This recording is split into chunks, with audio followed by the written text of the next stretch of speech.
नमस्कार, बहुत स्वागत है आप सभी का। मैं हूं आपके साथ अस्मिता दुबे। शुरुआत करेंगे स्पेशल बुलेटिन एमपीसीजी प्राइम की। अमेरिका ने भारत पर 50% टैरिफ लगाने का विरोध शुरू कर दिया है, तो वहीं ट्रंप के टैरिफ के विरोध में आरएसएस स्वदेशी अपनाओ विदेशी भगाओ का नारा बुलंद कर रही है। इसी पर देखिए खास रिपोर्ट।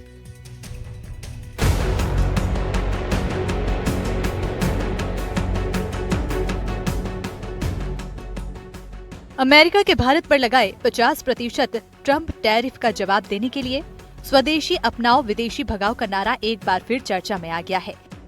राष्ट्रीय स्वयंसेवक संघ ने ट्रंप टैरिफ के खिलाफ मुहिम छेड़ने का ऐलान किया है। जिस प्रकार से अमेरिकन राष्ट्रपति डोनाल्ड ट्रंप ने ये जो टैरिफ कार्ड खेला है, हो सकता है सरकारें अपने स्तर पर इसका कुछ समाधान ढूंढती है, लेकिन समाज के एक संगठन के नाते, आर्थिक क्षेत्र में काम करने के नाते हमने सोचा है, स्वदेशी जागरण मंच ने इस पर एक निर्णय लिया कि जनता सर्वोपरि होती है और जनता के बीच में हमको जाना चाहिए और इस विषय को रखना चाहिए कि हम अगर भारतीय वस्तुओं का क्रय और विक्रय करेंगे तो निश्चित रूप से यह टैरिफ का जो प्रभाव है वो उसको हम शून्य कर सकते हैं। आज भारत जो है दुनिया का सबसे बड़ा बाजार है, इसलिए इस जनसंख्या को हम अभिशाप नहीं आशीर्वाद के रूप में देखेंगे। तो इस बड़े बाजार के अंदर अगर हमने भारतीयों ने तय कर लिया कि भारतीय उत्पाद को ही हम खरीदेंगे तो दुनिया की कोई भी आर्थिक शक्ति हमें परेशान नहीं कर सकती। स्वदेशी अपनाओ विदेशी भगाओ के नारे और इसको लेकर जन जागरण की बात को कांग्रेस ढकोसला बता रही है। आरएसएस का पॉलिटिकल प्रोपोगंडा है। वास्तव में यदि अमेरिका को मुंहतोड़ जवाब देना है तो भारत के प्रधानमंत्री जिस प्रकार से नोटबंदी के लिए शाम को 8 बजे टीवी में आए थे, वैसे एक दिन टीवी पे आए, देश के लोगों को अपील करें कि भारत के लोग आज से ही अमेरिकी सामान का बहिष्कार करते हैं। भारत पूरी दमदाजी दिखाए और अमेरिका के साथ पूरी तरीके से व्यापार बंद करने की धमकी दे। आरएसएस के जन जागरण का जनता पर कितना असर होगा, इसका जवाब भविष्य में ही मिलेगा, लेकिन स्वदेशी अपनाओ विदेशी भगाओ के नारे ने नई सियासत शुरू कर दी है। एनडीटीवी के लिए रायपुर से कैमरा साथी प्रवीण साहू के साथ नीलेश त्रिपाठी की रिपोर्ट।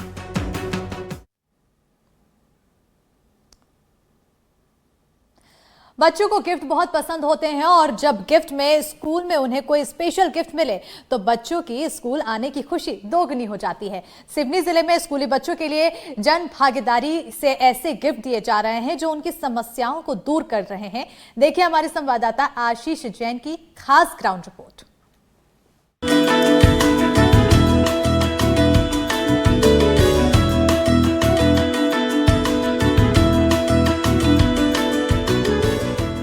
सिवनी जिले के 1326 सरकारी प्राथमिक स्कूलों के स्टूडेंट्स के लिए गिफ्ट ए डेस्क मुहिम चलाई जा रही है, जिसका मकसद साफ है। बच्चों को जब गिफ्ट मिलेगा तो उनका पढ़ाई के प्रति उत्साह बढ़ेगा, साथ ही बारिश में जमीन पर बैठने और पालती मारकर घंटों बैठने की समस्या से निजात मिलेगी। एनडीटीवी की टीम भी सिवनी के दूरस्थ दुर्गम ग्रामीण वनांचलों में पहुंची, जहां आसानी से पहुंचना भी मुश्किल है। यहाँ की बदलती तस्वीर वाकई कल के स्वर्णिम भविष्य को बताती नजर आई। तो सिवनी जिले के केवलारी ब्लॉक के वन ग्राम में हम हैं। इस समय हम पीपर दोन की माध्यमिक शाला में हैं। ये शासकीय माध्यमिक शाला है।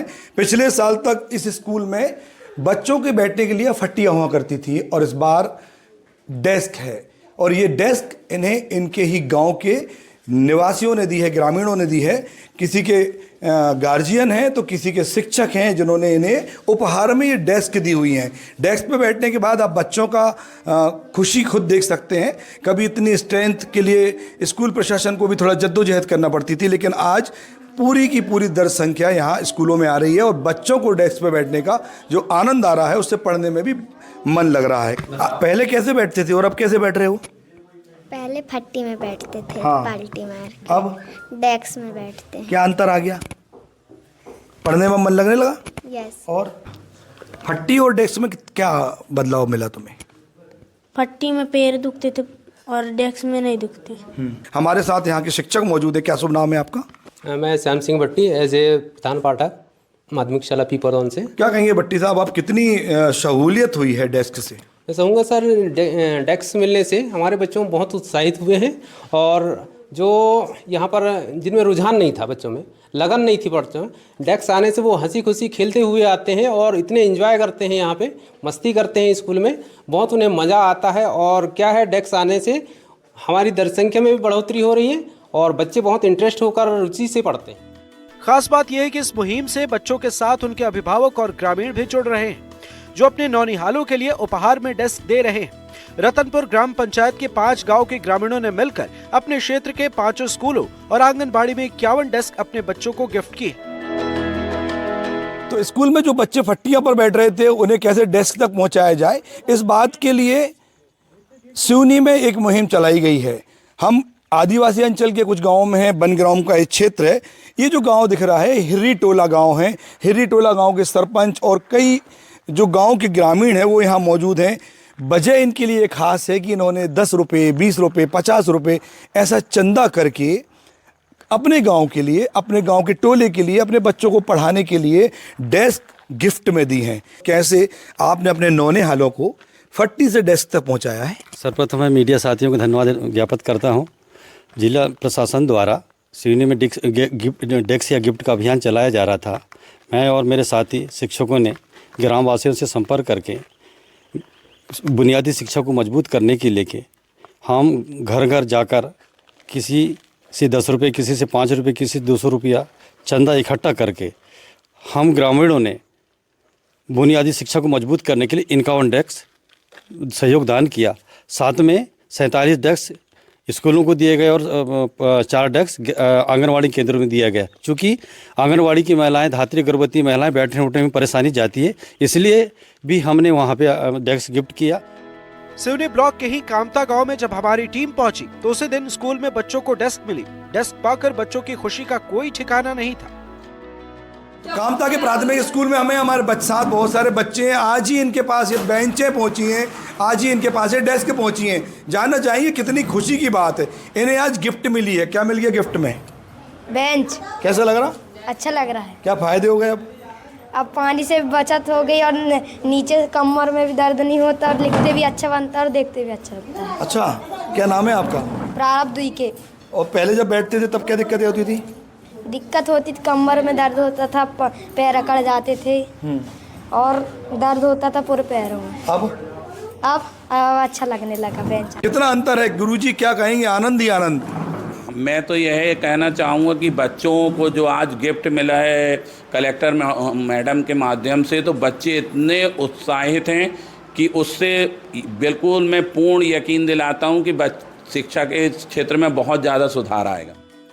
वन ग्रामों से लौटते हुए हमारी टीम पहुंची नारायण टोला, जहां के प्राथमिक स्कूल में बच्चे जमीन पर बैठकर पढ़ाई कर रहे थे। उन्हें पता था कि कुछ दिनों में उनके यहाँ गिफ्ट में डेस्क आ रही है। ऐसे में उनके चेहरे पर एक नया उत्साह था, जो जमीन पर बैठकर पढ़ने से भी साफ झलक रहा था। तो सिवनी जिले की करीब 1300 शालाओं में डेस्क पहुंचाने का लक्ष्य रखा गया है, जिनमें से 500 स्कूलों तक डेस्क पहुंच गए हैं। कुछ स्कूलों की अभी स्थितियाँ ऐसी है, 35% स्कूलों में डेस्क पहुंच पाए हैं। बाकी अन्य स्कूलों में बच्चे ज़मीन में फट्टी पर बैठकर पढ़ रहे हैं या मैट पर बैठकर पढ़ रहे हैं। ये हालात हैं और आने वाले दिनों में अब इन स्कूलों के नंबर भी लगे हुए हैं, इन स्कूलों में भी जल्द ही डेस्क पहुंच जाएगी। फिलहाल स्थितियाँ अभी ज़मीन में बैठ के पढ़ने की हैं। उम्मीद इनको है, बड़ा उत्साह है कि कुछ दिनों में अब ये भी डेस्क पर बैठने जा रहे हैं। सोहेल, अब डेस्क आ रही है, डेस्क पे बैठोगे? जी। क्यों? ऊपर वो नीचे बैठने पे कमर भी दुखती है, पैर भी दुखते हैंगे। इसलिए इस अभियान से कुछ फायदे होने वाले हैं रियल में बच्चों के लिए? देखिए, हमारे यहाँ जो अभी कलेक्टर महोदया जी हैं, इन्होंने इतना अच्छा अभियान चलाया है जिसकी हम लोग कल्पना भी नहीं कर सकते थे। सिवनी कलेक्टर संस्कृति जैन ने इस मुहिम की शुरुआत इसी साल अप्रैल में की थी। उनकी अपील पर धीरे धीरे इस मुहिम को रंग मिलता गया। जन भागीदारी से बच्चों को डेस्क दिलाने की इस मुहिम में स्थानीय लोगों के साथ देश विदेश से भी लोग जमकर साथ दे रहे हैं। इस मुहिम में सिवनी के कई सेलिब्रिटी भी आगे आए। उन्होंने स्कूली बच्चों को गिफ्ट में डेस्क दी है। बचपन में हम स्कूल पढ़ने जाते थे तो दरियों फट्टी बिछाकर बैठ जाते थे। आज भी सिवनी जिले के कई बच्चे दरियों फट्टी बिछाते हैं और वहीं पढ़ने बैठ जाते हैं। लेकिन जिले की कलेक्टर महोदया ने इन बच्चों पर अपनी नजर घुमाई और एक शानदार योजना लेकर आई। इस योजना का नाम है गिफ्ट आ डेस्क, यानी कि हम अब बच्चों को टेबल और कुर्सी पर बिठाएंगे, उन्हें आगे बढ़ाएंगे, यानी बच्चे पढ़ेंगे तो आगे बढ़ेंगे। लगभग 1300 स्कूल चिन्हित किए गए हैं और लगभग 20,000 के आसपास डेस्क लगनी है और एक डेस्क की कीमत 2200 रुपये है। आप सभी से एक मुद्दबाना गुजारिश है कि आप सभी लोग इस गिफ्ट अ डेस्क मुहिम का हिस्सा बने और इन बच्चों को कुर्सी और टेबल पर बैठकर शिक्षा प्राप्त करने का मौका दें। इस मुहिम से जुड़ने के लिए बाकायदा गिफ्ट डेस्क नाम से एक वेबसाइट बनाई गई, जिस पर डेस्क बनाने वाले निर्माताओं के कॉन्टैक्ट और स्कूलों की सूची अपडेट है। इसके जरिए डोनेटर ये तय कर सकते हैं कि किस स्कूल में किस निर्माता की डेस्क आप देना चाहते हैं। इन सारे तकनीकी काम को करने के लिए बाकायदा कॉल सेंटर बनाया गया है। तो गिफ्ट ए डेस्क अभियान में किस तरह से कॉल सेंटर काम कर रहा है, यहाँ जो गूगल फॉर्म भरे जाते हैं उसके बाद उसका जो डाटा है, जो भी दान देने वाले हैं उनका डाटा यहाँ आता है, उपहार देने वालों की एक यहाँ लिस्ट आती है, उनका कॉन्टैक्ट नंबर आता है और उनसे ये चर्चा करके संवाद करके आगे का जो काम है, कितनी गिफ्ट करना है, उन्हें डेस्क कहाँ देना है, ये सारी बात यहाँ की जाती है। देखिए आप किस तरह से काम चल रहा है। और इस कॉल सेंटर में उनकी जानकारी आती है, उनका नाम की एक जानकारी आती है, उनका कॉन्टैक्ट नंबर और कितनी वो डेस्क गिफ्ट करना चाहते हैं, ये 3 चीज़ों की जानकारी यहाँ आती है। और उसके बाद यहाँ कॉल सेंटर से जो यहाँ अटेंड करने वाले जो लोग हैं वो यहाँ बात करते हैं और जो देने वाले गिफ्ट देने वाले जो डोनर हैं उनसे बात करके तय किया जाता है कि आखिरकार कब तक ये डेस्क की डिलीवरी हो जाएगी और किन स्कूलों तक पहुँच जाएगा। ये मुहिम सिवनी की कलेक्टर संस्कृति जैन ने चलाई है। इस मुहिम को लेकर उन्होंने पहले स्कूलों का डेटा कलेक्शन किया। इसके आधार पर यह तय किया गया कि 1326 स्कूलों में करीब 21,000 डेस्क की जरूरत है। फिर लोकल फॉर वोकल की तर्ज पर स्थानीय फर्नीचर निर्माताओं के साथ बैठक की गई और डेस्क की कीमत और गुणवत्ता तय हुई। इस मुहिम में सरकारी अमले को जोड़कर आगे बढ़ाया गया। स्थानीय लोगों के साथ जन भागीदारी को जोड़ने के लिए एक वेबसाइट गिफ्ट ए डेस्क बनाई गई और धीरे धीरे अब ये मुहिम रंग लाने लगी। तो शासकीय स्कूल में पढ़ने वाले बच्चों को कैसे जन भागीदारी से जोड़ा जाए जिससे वो पढ़ने के प्रति रुचि उनमें ज़्यादा हो। और यही कमाल है कि जब जन भागीदारी और स्कूल के बच्चों के बीच एक सेतु का काम किया है एक बेंच ने, और इस बेंच को गिफ्ट करने का एक माध्यम बनी है, एक सेतु बनी है सिवनी जिले की कलेक्टर संस्कृति जैन। हम उनके साथ हैं, जानना चाहेंगे कि आखिर ये कहाँ से कॉन्सेप्ट आया और इस कॉन्सेप्ट पे कैसे काम किया है और कितने बच्चे हैं जिनके लिए ये लाभ मिलने जा रहा है। क्या कहेंगे मैम? जी नमस्कार, थैंक यू। सबसे पहले मैं ये कहना चाहूँगी कि प्राथमिक शिक्षा एक मेरे दिल के करीब चीज़ है।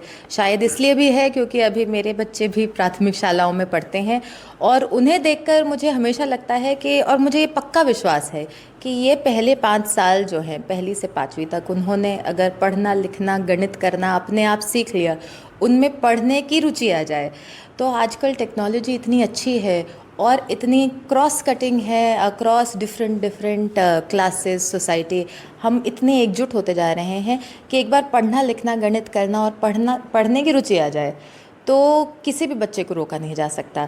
इसलिए प्राथमिक शिक्षा के ऊपर महत्व कैसे दिया जाए, उसी के साथ हमने गिफ्ट डेस्क अभियान शुरू किया ताकि हमारे बच्चे जो हैं, जो पहली से 5वीं में पढ़ रहे हैं हमारे शासकीय स्कूलों में, वह स्कूल बढ़ चढ़कर आएँ और वहाँ टीचर्स को भी एक सुगम कक्षा मिले ताकि शिक्षा और सरल हो सके। तो देखिए, बच्चों को हमेशा गिफ्ट पसंद है और गिफ्ट के कॉन्सेप्ट से इसको डिजाइन किया गया है। बच्चों की जो दर्द को, फट्टी पे बैठने की तकलीफ को समझते हुए जन भागीदारी को कैसे स्कूल के छात्रों से जुड़ा है और उसके चलते अभी हालात ये हैं कि सरकारी स्कूलों में बच्चों की दर्ज संख्या जो है वो भी बढ़ रही है और साथ साथ बच्चों की उपस्थिति जो है वो भी बढ़ रही है। ऐसे हालात में ये तय है कि आने वाले समय में जो बच्चों की रिजल्ट है वो बेहतर आएगा। सिवनी से आशीष जैन, एनडीटीवी।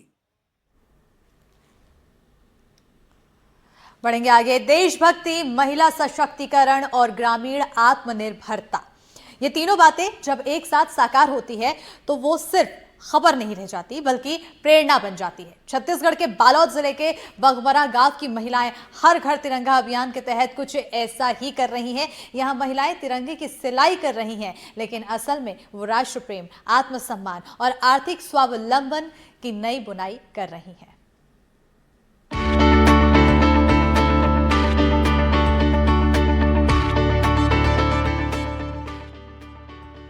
बालोद के बगमरा गांव में महिला स्व सहायता समूहों जय कपिलेश्वर, सरस्वती, जय अम्बे और नव ज्योति समूह की 20 महिलाएं मिलकर तिरंगा झंडा बना रही हैं। अब तक ये महिलाएं 6000 से ज्यादा तिरंगे बना चुकी हैं, जिनकी बिक्री से करीब 2 लाख रुपए की आमदनी हुई है। ये आर्थिक सहयोग उनके लिए केवल आमदनी नहीं बल्कि आत्मनिर्भरता की राह है। तो हर घर तिरंगा झंडा के झंडा सिला रहे, झंडा तिरंगा झंडा कपड़ा आहे मन करा ऑर्डर आहे लगभग 6000 आहे इसे। तो अब तक से हमने 500 तक सिल रहे हूँ, आज फिर सिलत हूँ 100 तक और आज सिला दी लगभग।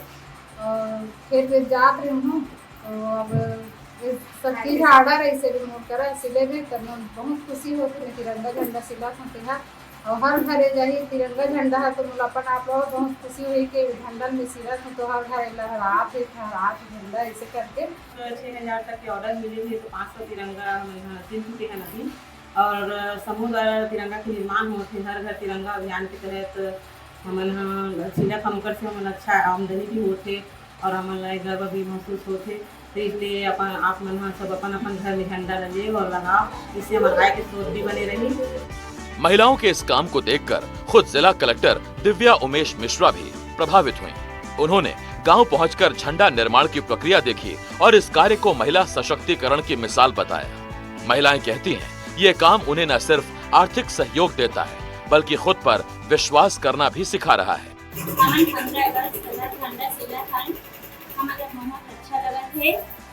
हमन ऐसे खाली पीली रहे हैं तो झंडा सीधा हर घर पहुँचाना है 15 अगस्त के इधर से कुछ आमदनी भी होती है? हाँ हमारा आमदनी भी होती है। अपना नाम बताओ। मोर नाम पूनम शाह। अभी जो केंद्र सरकार द्वारा एक घर घर तिरंगा झंडा योजना अभियान चलाया जा रहा है, जिसमें हमारे इस ग्राम पंचायत बगमरा की महिलाएं जो कि 20 महिलाएं हमारे इस 5000 का जो हम लोग को टारगेट मिला गया है उसमें से लगभग सभी ने 5500 का वो टारगेट पूरा कर लिया है। अभी भी ये कार्य हमारे समूह की महिलाओं द्वारा जारी चल रहा है और हम भी बहुत खुशी हो रहा है, हमें भी खुशी हो रहा है। मेरे पीछे हम इस वक्त खड़े बालोद जिले के बगमरा गाँव, जहाँ पे महिलाएं यहाँ पे खुद यहाँ पे तिरंगा झंडा यहाँ पे सिलाई कर रही, जो कुछ दिनों बाद आपको जो लोगों के घरों में घर के छतों पे दिखाई देगी। इस हमने करीब यहाँ पे कई घरों में पहुंचे, कई घरों में इस तरह की जो महिलाएं हैं घर पर बैठ करके तिरंगा सिल रही है और तिरंगा सिलने के साथ साथ देशभक्ति का जज्बा भी यहाँ पे दिखा रही है। इन झंडों में सिर्फ 3 रंग नहीं बल्कि मेहनत, सम्मान और उम्मीद के धागे बुने हुए हैं। बगमरा की ये महिलाएं तिरंगा बनाकर राष्ट्र प्रेम को सिल रही हैं, आत्मनिर्भरता को रंग रही हैं और आने वाले कल को आकार दे रही हैं। क्योंकि जब 15 अगस्त को देश भर में तिरंगा फहराया जाएगा तो हर घर की छत पर लहराते इन झंडों के साथ बगमरा की महिलाओं का सपना भी लहराएगा। यह सिर्फ एक झंडा नहीं बल्कि ग्रामीण महिलाओं की ताकत, आत्मनिर्भरता और बदलते भारत की उड़ान है। एनडीटीवी के लिए बालोद से संतोष साहू की रिपोर्ट। गरियाबंद के माडा गांव के रहने वाले मनीष ने नई सिम खरीदी। ये सिम खरीदते ही उसकी जिंदगी बदल गई। युवक को विराट कोहली से लेकर एबी डिविलियर्स तक के फोन आने लगे। पहले तो युवक को मजाक लगा, लेकिन जब लगातार क्रिकेटर्स के फोन आने लगे तो युवक को हैरानी हुई। फिर युवक को फोन आया क्रिकेटर रजत पाटीदार का। रजत पाटीदार ने मनीष को बताया कि ये नंबर उनके नाम पर अलॉट था। लगातार कई दिन तक इनएक्टिव रहने की वजह से अब ये सिम उनकी अलॉट हो चुकी है। युवकों ने सिम देने से इनकार किया तो रजत ने पुलिस से इसकी गुहार लगाई। पुलिसकर्मी मौके पर, लेकिन बाद में युवक रजत पाटीदार को सिम लौटाने के लिए तैयार हो गया।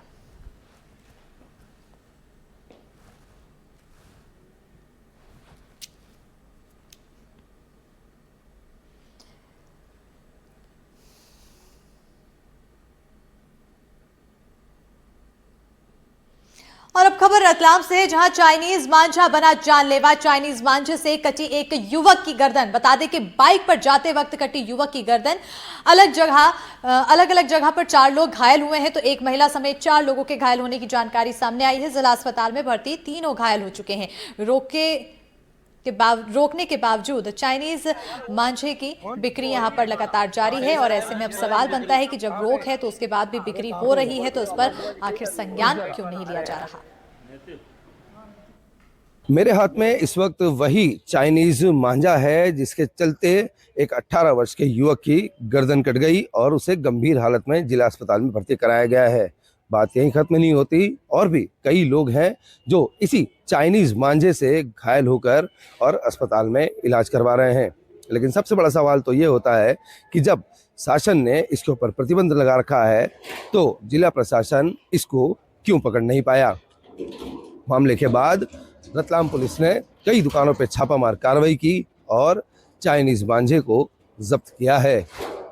रतलाम से साजिद खान, एनडीटीवी। ये मेरी उंगली में चोट है, उंगली कट गई है, टाके लगे हुए इन्हों में, गर्दन पे, मोटा साइड पे भी है। उनके साथ भी है। आपकी वाइफ भी आपके साथ थी? हाँ, उनके साथ भी उनको भी चोट हुई लगी है, उनकी भी उंगलियां कट गई है। उनकी भी उंगली कट गई है।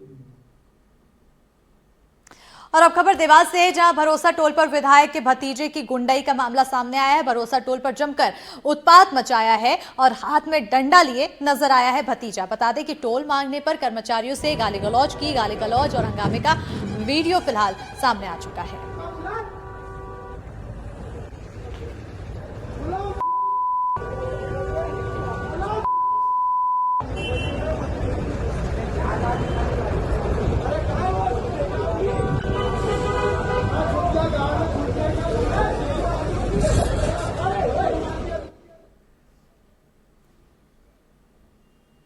और उज्जैन में अच्छी बारिश को लेकर महाकाल मंदिर में पर्जन्य अनुष्ठान का आयोजन किया गया। 3 घंटे तक महारुद्र अनुष्ठान का पाठ किया गया। अनुष्ठान में 66 पंडित शामिल हुए तो 3 घंटे तक महाकाल पर सतत जलधारा अर्पित की गई। अनुष्ठान में सीएम मोहन यादव सपनीक शामिल हुए। अनुष्ठान के बाद सीएम मोहन ने बाबा महाकाल से प्रदेश में अच्छी बारिश की कामना की है। बताते चले कि मालवा निमाड़ में अच्छी बारिश नहीं होने से लोगों को चिंता हो रही है। कई शहरों में जल संकट की स्थिति बनने लगी। उज्जैन की बात करें तो उज्जैन के गंभीर डैम में सिर्फ 9 दिन की सप्लाई का पानी बचा है।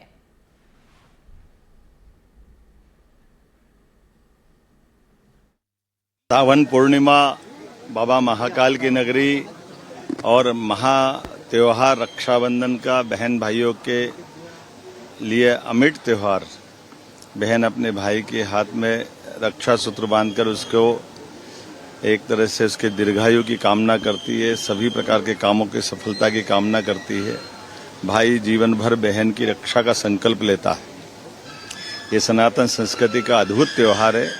मैं बाबा महाकाल से मैंने आज कामना भी की, पूजा भी की, और जैसे कि प्रदेश भर में वर्षा कई जगह ज़्यादा हो रही, कहीं जगह थोड़ी कम है। मैंने बाबा महाकाल से कामना करता हूँ कि सब दूर आनंद बरसाए और कुल मिलाकर जो पर्जन्य यज्ञ आज प्रारंभ हुआ, बाबा उसको सफल करे। मेरी अपनी ओर से सबको बधाई।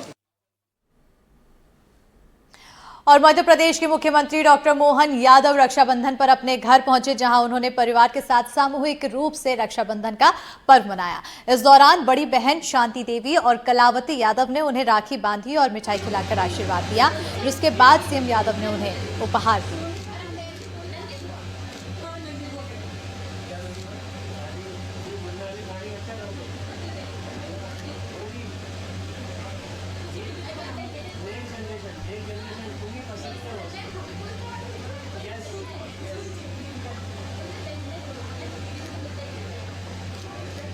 तो बताते चले कि सीएम डॉक्टर मोहन यादव अपने बहनों से राखी बंधवाते दिखाई दिए। इस दौरान परिवार संग उन्होंने रक्षाबंधन का पर्व मनाया है। रक्षाबंधन के मौके पर छत्तीसगढ़ ने एक अनोखा दृश्य देखा, जब प्रदेश के गृह मंत्री विजय शर्मा ने आत्मसमर्पित महिला नक्सलियों और महिला कमांडो से राखी बंधवाई। ये पहला मौका था जब प्रदेश का कोई गृह मंत्री रक्षाबंधन पर सीधे सरेंडर नक्सलियों के बीच पहुंचा था। सुकमा जिला मुख्यालय के पुनर्वास केंद्र में गृह मंत्री विजय शर्मा पहुंचे तो वहां मौजूद महिला कमांडो और आत्मसमर्पित महिला नक्सलियों के चेहरे पर झिझक थी, लेकिन जैसे ही उन्होंने आगे बढ़कर कहा, आज आप मेरी बहन हैं और रायपुर से राखी बंधवाने सुकमा आया हूँ, इतना बोलते ही माहौल बदल गया। एक एक कर सभी ने मंत्री को राखी बांधी, मिठाई खिलाई और अपने अनुभव साझा किए। राखी बंधवाने के बाद गृह मंत्री ने महिलाओं को साड़ी, मिठाई और अन्य उपहार भी दिए।